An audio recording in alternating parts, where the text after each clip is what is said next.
제가 처음 받은 제보는 체포조가 본다가 아니라 암살조가 가동된다였습니다.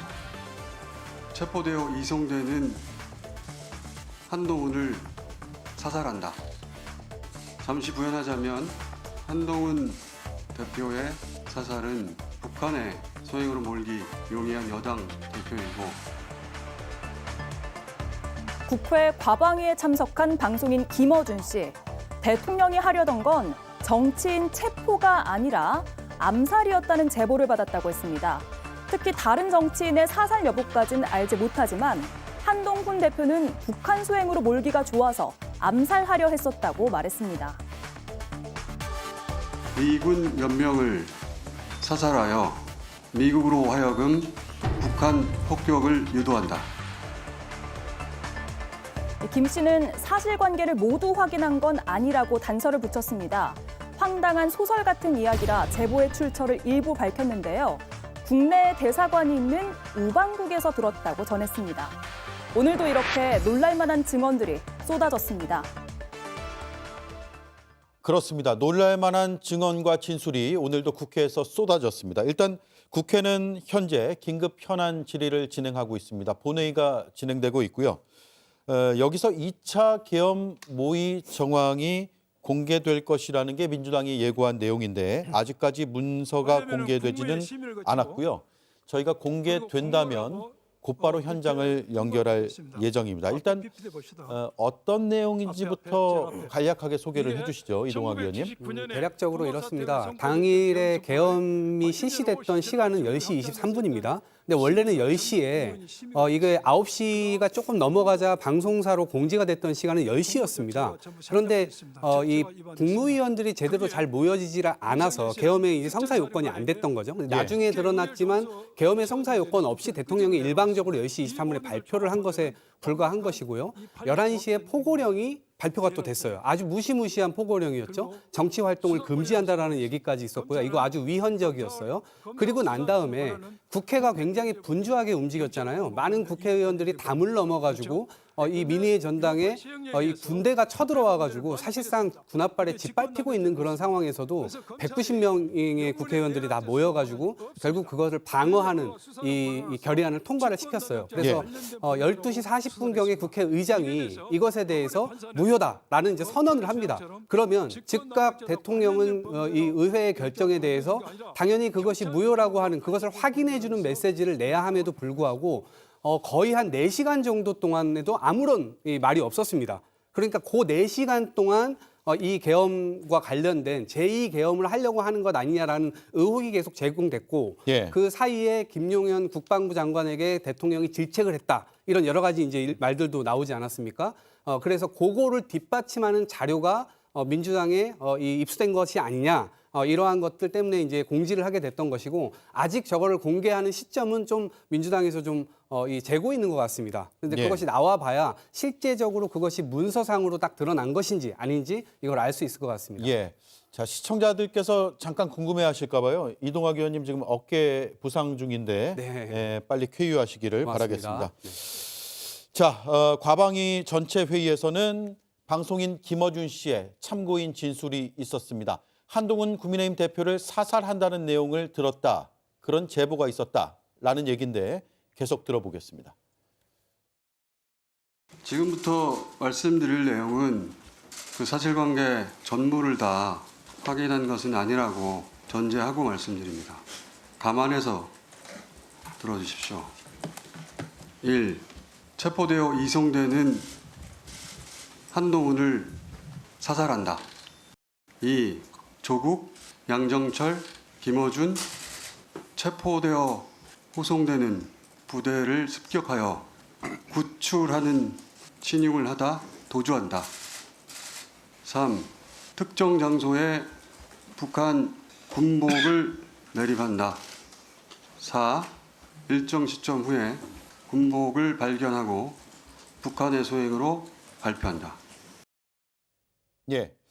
자, 당에서는 어떻게 파악할지가 궁금합니다. 왜냐하면 한동훈 대표에 대한 좀 끔찍한 내용에 대한 진술이기 때문인데 사실 확인이 어디까지 됐습니까? 저희는 전혀 사실을 확인한 게 없고요. 대표께서도 입장을 낼 사항이 아닙니다. 저 언급을 한 김어준 씨가 사실관계를 확인해 줘야 될 사안이라고 생각을 합니다. 예. 김어준 씨가 지금 본인 스스로도 사실관계를 전부 다 확인하지 않은 전제로 말을 했다고 하지 않습니까? 그런데 지금 저 말을 한 장소는 국회 가방이 상임위원장입니다. 예. 상임위원장에서 저렇게 얘기를 하게 되면 지금 시점에서 국민들은 저 말이 사실인 것처럼 오도할 수 있는 상황이 매우 큽니다. 그렇기 때문에 김어준 씨의 발언은 굉장히 잘못되었고 저희 당에서는 지금 미디어 특위를 통해서 다양하게 지금 법적 조치라든지 다른 확인 절차를 밟고 있는 중인 점을 말씀드리겠습니다. 김어준 씨가 저 언급뿐만 아니라 생화학 테러까지 언급을 했는데요. 네. 우리나라는 화학무기 금지 협약에 가입된 국가입니다. 터무니없는 주장이라고 저는 생각을 하고요. 거기다가 김어준 씨는 본인이 지금까지 제보자를 직접 밝힌 적이 없다라는 식으로 해서 구체적인 제보사항을 밝히지 않고 있는 상황입니다. 하지만 지금 국방위에서는 정보사 요원의 실명이라든지 국가 안보에 아주 민감한 기밀 사항도 나오고 있습니다. 그런 이유는 이번 계엄 사태가 워낙 민감하기 때문에 어느 정도 물론 나와서는 안 되는 국가 기밀이 군사 기밀이지만 어쩔 수 없이 나오고 있는 상황인데 과연 김어준 씨가 제보자 신원을 밝히지 않은 채 저렇게 본인의 주장을 사실인 양 주장하는 것은 국민들께서 납득하실 수 없는 사안이라 생각을 합니다. 예. 민주당에서는 어떻게 받아들이고 있습니까? 저는 좀 다르게 생각을 하는데요. 그러니까 당연히 따져봐야 될 문제는 따져봐야 됩니다. 그런데 지금 벌어지고 있는 일 자체가 너무나 초현실적이잖아요. 계엄이라는 게 2024년에 가당키나 한 얘기입니까? 그러한 상황 속에서 뭔가 벌어진 일이기 때문에 지금은 대통령이 제2계엄을 또 할 수도 있다. 혹은 또 다른 어떤 불법적인 일을 또 모의할 수도 있다. 이 모든 것들이 대부분 국민들의 상상 속에서 일어나는 것이 아니고 대통령께서 어제도 이 기자회견을 통해서 굉장히 많은 잘못된 팩트들, 거짓말 이런 것들로 점철된 기자회견을 마구마구 지금 하고 있는 상태죠. 그러다 보니까 저러한 이야기가 나왔을 때 일정 부분의 근거가 없다 하더라도 국민들께서는 이 부분에 대해서도 당연히 살펴봐야 되는 것 아니야? 이렇게 생각하실 수 있는 거죠. 그래서 결국 제보를 민주당 의원, 국방위 출신의 의원들에게 제보를 했고 이 부분에 대해서도 역시 민주당에서는 사실관계가 확인되어야 되기 때문에 그런데 민주당은 수사권이 없기 때문에 지금 수사기관에 의뢰를 한 상태입니다. 그리고 김어준 총수의 경우는 본인의 말이 기본적으로는 또 신뢰를 깔지 못할 수도 있기 때문에 대사관이 있는 우방국으로부터 이걸 들었다라고 해서 일정 부분의 소스를 지금 공개를 하기까지 했습니다. 예. 그렇기 때문에 이 부분은 완전히 사실이다 아니다. 저희들이 논박할 수 있는 상황은 아니라고 보고 이 부분에 대한 진실 여부, 이건 결국 수사기관을 통해서 그 사실 여부가 확인될 수밖에 없는 것 아닌가 이렇게 생각을 합니다. 예. 김어준 씨는 추가 질의는 김병주 의원 등을 통해서 해달라 이렇게 요청을 했는데요. 김병주 의원실에서 바로 입장을 낸 게 언급한 제보와 관련해 김병주 의원실에도 여러 제보가 접수됐다. 일부 제보는 국회 국방위에서 공개 질의를 통해 사실관계를 확인했고 또 다른 제보에 대해서는 증거인멸 방지를 위해 긴급 수사를 요구한 상태다라고 했습니다. 그 뒤에 확인되는 대로 적절한 방법으로 설명을 드리겠다라는 게 김병주 의원실의 입장입니다. 김어준 씨의 진술은 더 있습니다. 계속 들어보겠습니다. 그 외에 더 있습니다. 네. 미군 몇 명을 사살하여 미국으로 하여금 북한 폭격을 유도한다. 예, 매우 충격적인 내용인데요. 이게 더 제보자가 있습니다. 예, 말씀하십시오. 북한산 무인기에 북한산 무기를 탑재하여 사용한다. 예, 여전히 위험이 계속된다고 말하셨는데 그건 어떤 의미인가요? 이야기가 워낙 황당한 소설 같은 이야기라 출처를 일부 밝히자면 국내 대사관이 있는 우방국이라고 표현하겠습니다. 네, 김성애 의원님. 네. 출처 일부를 밝힌다면서 국내 대사관이 있는 우방국이라고 표현을 했거든요. 네. 신빙성에 대한 판단을 우리가 다 같이 할 수 없을 것 같아요. 왜냐하면 우리가 사실관계를 모르기 때문에. 그렇죠. 다만 네. 저 발언을 토대로 한번 추측 혹은 분석을 해본다면요. 일단 국내에 있는 우방국 중에 저 정도의 고급 정보를 취급하거나 다룰 수 있는 나라다 하면은 굉장히 좁혀질 거예요. 이제 정보력이 충분한 미국이라든가 중국이라든가 일본 정도 이렇게 좀 많이 좁혀질 것 같고요. 그 정도까지 구체적으로 얘기한다는 거는 어느 정도 김어준 씨 입장에서는 신빙성이 있었다라는 생각이 들었을 거예요. 근데 저는 여기서 한 가지 주목을 해야 될 내용이 하나 있는 게 뭐냐면 어저께 브래드 셔먼이라고 미국 하원 의원이 언론 인터뷰를 했어요. 라디오 인터뷰를 했는데 거기서 무슨 일이 있었냐면 진행자가 이걸 물어봤어요. 남북 간에 국지전을 일으키려 했었다라는 주장에 대해서 어떻게 생각하냐? 예. 라고 물어봤더니 이 하원 의원이 갑자기 그거에 대한 답이 아니라 이렇게 답을 해요. 대한민국이 어느 장소가 북한에 의해서 공격을 받았다라고 꾸며지더라도 이거에 대해서 미국은 진실을 알고 있고 공개를 했을 것이다. 예. 이게 무슨 말이냐면요. 돌려서 생각해 보면은 대한민국의 어떤 장소를 북한이 공격했다라고 꾸미고 그것을 미군으로 하여금 움직이게끔 하려는 어떠한 의도 혹은 정보가 감지되었다라는 뜻으로 해석이 되거든요. 예. 그러니까 오늘 김어준 씨가 얘기한 것 중에 미군으로 하여금 북한을 폭격하게끔 이렇게 상황을 꾸밀 수 있었다라는 내용에 대해서는 적어도 미국도 어느 정도 감지를 하고 있었을 수 있다. 그래서 이거는 매우 충격적인 내용이고 매우 위험한 내용이므로 사실 요거에 대해서는 철저한 조사가 좀 이루어지고 나서 이야기를 해야 되는 상황이다. 다만 아예 근거가 없었던 것으로 보이지는 않는다. 요 정도 말씀드리겠습니다. 예, 미국 하원 의원이 그렇게 추정해 볼 수 있는 발언을 인터뷰를 통해서 얘기한 것은 있다. 네, 그렇습니다. 예. 자, 한가선 의원님, 결국은 수사 대상이 돼야 될 것 같은데요. 네. 아까 말씀하셨듯이 이 암살 계획, 북한 소행으로의 조작 계획, 이게 정말 믿겨지지 않은 믿을 수 없는 이야기입니다. 그리고 정말 대한민국의 자부심을 느끼고 살아가던 한 국민으로서 사실이 아니었으면 합니다. 근데 예전 같았으면 많은 국민들이 뭐 헛소리야 하고 흘려들었을 것 같습니다. 저도 그렇고요. 그런데 이게 혹시 진짜인가 하고 귀를 기울이게 되는 이유는 정말 상상조차 하지 못했던 계엄이 현실화되었기 때문인데요. 극우 유튜버들 말을 듣고 이 망상에 빠져서 부정선거를 확신하고 이거를 밝히고자 계엄을 도구화한 거잖아요, 윤석열이. 이게 정말 사실이라면 윤석열은 단순한 내란 수괴를 넘어서서 정말 인간으로서의 자격도 상실하는 것이라고 저는 생각을 합니다.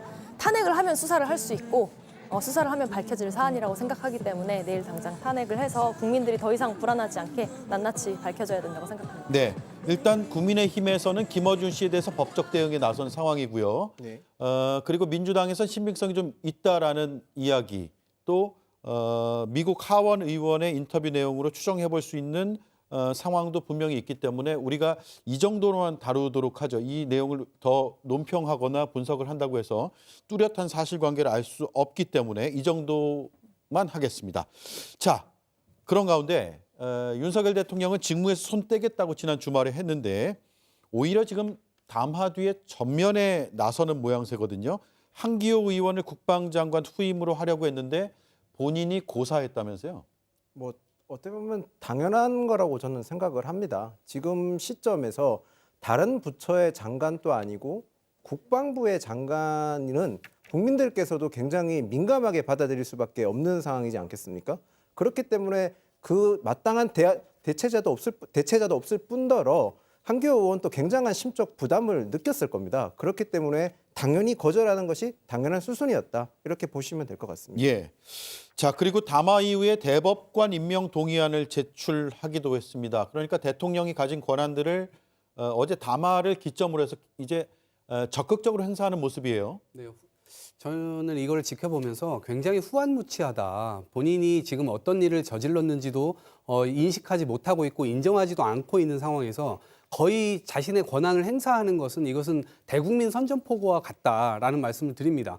왜 그러냐면 지금 어쨌든 헌정질서라고 하는 건 기본적으로 잘 가고 있었는데 물론 삐그덕거리면서 윤석열 정부 치하에서 굉장히 큰 문제가 있었음에도 불구하고 이렇게까지 군대까지 동원해가면서 계엄령을 선포할 정도의 그런 상황은 아니었거든요. 혼자만 비상사태라고 하는 인식, 그러니까 저희가 보통 표현할 때 우스갯소리로 대통령이 안드로메다에 가 있다. 국민들과의 어떤 주파수가 잘 맞지 않는다. 이런 표현들을 굉장히 많이 했었습니다만 이렇게까지 많이 나가 있을 줄은 생각도 못했죠. 근데 이 일을 이렇게까지 벌여놨다면 그동안 중립을 지켜야 되고 독립성을 지켜야 됐던 뭐 방통이라든가 건익이라든가 감사원이라든가 특히나 사법부의 어떤 이 칼날을 쥐고 있는 검찰 이런 데서 대부분 다 편파적인 기관으로 바뀌어버렸고 국민의 신뢰가 완전 망가졌습니다. 그런데 이 계엄령을 통해서 그나마 마지막 보루로 삼고 있었던 우리 군마저 이 군합발을 가지고 국회를 짓밟으면서 국방부의 신뢰도 완전히 그냥 깨져버렸거든요. 그런 상황 속에서 지금 굉장히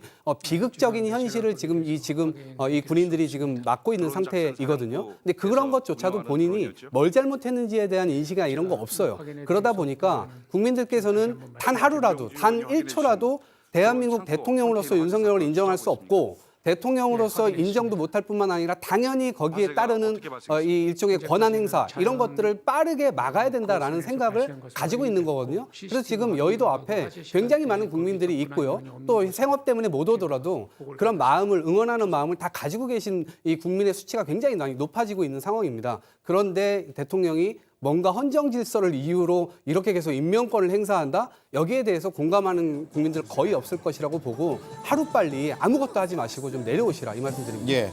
자, 인사권 특히 국방장관 후보자 재지명 시도에 대해서 국민의힘 생각은 좀 다른 것 같습니다. 권성동 원내대표는 이런 입장을 냈습니다. 들어보겠습니다.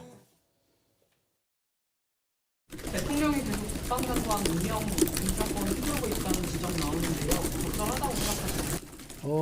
다른 장관은 모르지만은 국방부 장관은 국가 안보를 담당하는 장관입니다. 그런데 이 안보 수장을 오랫동안 공백으로 놔두는 것이 국가 안위를 위해서는 바람직스럽지 않다 저는 그렇게 생각을 합니다. 그래서 또 이렇게 혼란한 틈을 타서 또 북한이 어떠한 일을 벌일지도 모릅니다. 그렇게 봤을 때는 국방부 장관만은 빠른 시일 내에 임명할 필요가 있다고 생각합니다. 예.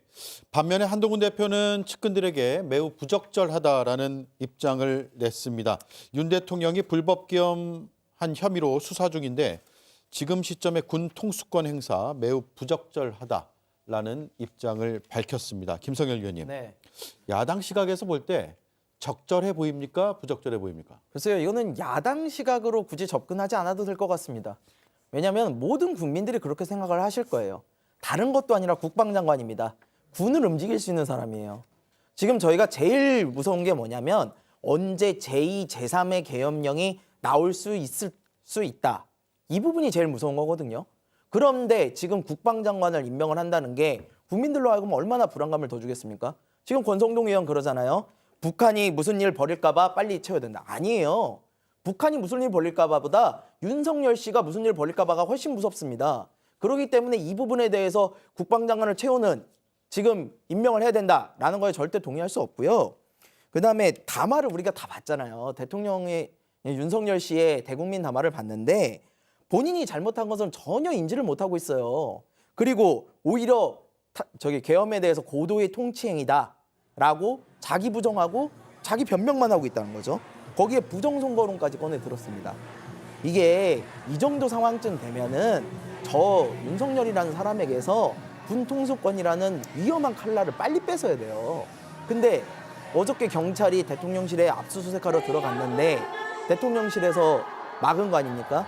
근데 대통령실이 사실은 막을 근거가 좀 있어요. 뭐냐면 형사소송법상 국가기관은 국가 기밀을 지키기 위해서는 압수수색을 거부할 수가 있어요. 예. 이런 부분이 법적인 충돌이 있었기 때문에 경찰이 못 밀고 들어간 거예요. 그러니까 이렇게 수사가 되게 하려면요. 대통령 권한을 빨리 뺏어야 됩니다. 이제 시간 얼마 안 남았습니다. 내일 탄핵 바로 이루어지고요. 이루어지면 바로 수사를 해서 이 위험한 사람에게서 우리 국민들이 안심하고 지낼 수 있도록 해줘야 된다고 생각합니다. 네. 하지만 아직까지는 직무 수행 중이고 권한 행사 중입니다.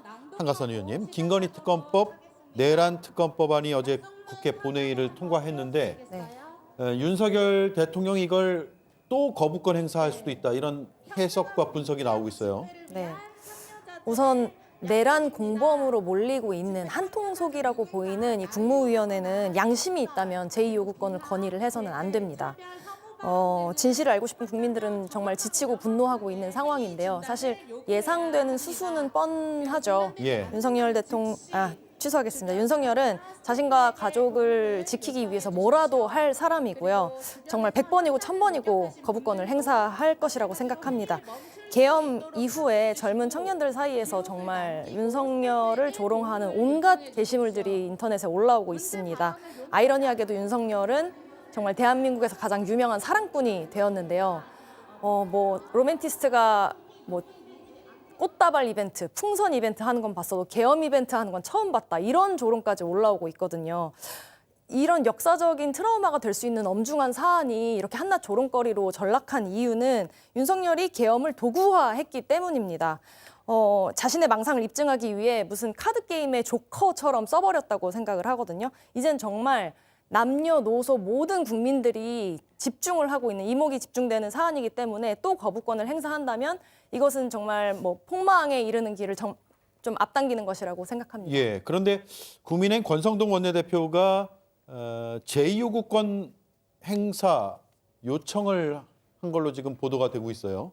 네, 그러니까 지금 이 특검법 같은 경우는 지금 국회에서 아직 정부로 송부를 안 하는 상황입니다. 아무래도 내일 있을 탄핵 표결한 이후에 국회 측에서 정부 쪽으로 송부할 예정인 걸로 보이는데요. 그 외에 나머지 6개 법안 같은 경우는 저희가 이미 11월 28일 날 추경호 원내대표가 대통령에게 거부권을 건의한 상황이기 때문에 그래서 그걸 이어간다는 취지로 지금 그러면 그렇죠. 특검에 대해서 거부권 행사를 요청한 게 아니네요. 네, 6개 법안이고 특검법은 아직 정부로 송부가 되지 않은 상황입니다. 예. 그렇군요.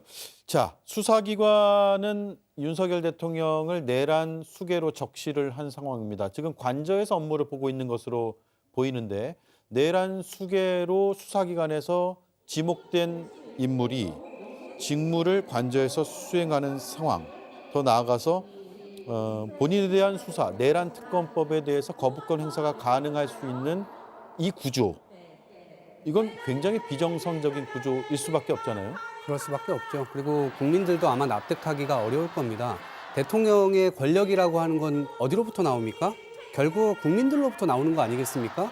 우리나라가 민주주의를 채택하고 있는 나라입니다. 그런데 민주주의를 채택하고 있는 나라에서 민주주의적 관점을 갖지 않은 독재적 주의자가 지금 대통령을 하고 있었던 겁니다. 그렇기 때문에 이 국민들께서는 그 신뢰를 거두게 된 것이고 그 신뢰를 거둔 이상 그 대통령으로서의 어떤 지위나 이런 것들을 계속해서 유지하기가 굉장히 어려운 겁니다. 특히 우리가 수십 년 동안 쌓아왔었던 국가적 신뢰라고 하는 것, 코리아라고 하는 것 굉장히 놀라운 역사를 만들어 왔는데 지금은 외국에서조차 이 대한민국의 지금 상황을 굉장히 비현실적으로 보고 있고 굉장히 위기 상황으로 보고 있습니다. 그러다 보니까 결국 경제 문제라든가 안보 문제라든가 이런 모든 것들이 저희 국민들에게 지금 다 그 부담이 가고 있는 상태입니다. 그렇기 때문에 대통령 자체가 리스크적인 상황으로 바뀌었기 때문에 이 대통령이라고 하는 사람은 더 이상 대통령의 지위를 인정받을 수도 없고요. 하루빨리 그 자리에서 내려와서 대한민국을 정상화하는데 국민들이 마음을 모으고 있기 때문에 하루빨리 정상화되어야 된다 이렇게 봅니다. 네, 지금 여의도 광장에서 외치는 건 결국 탄핵 가결일 겁니다.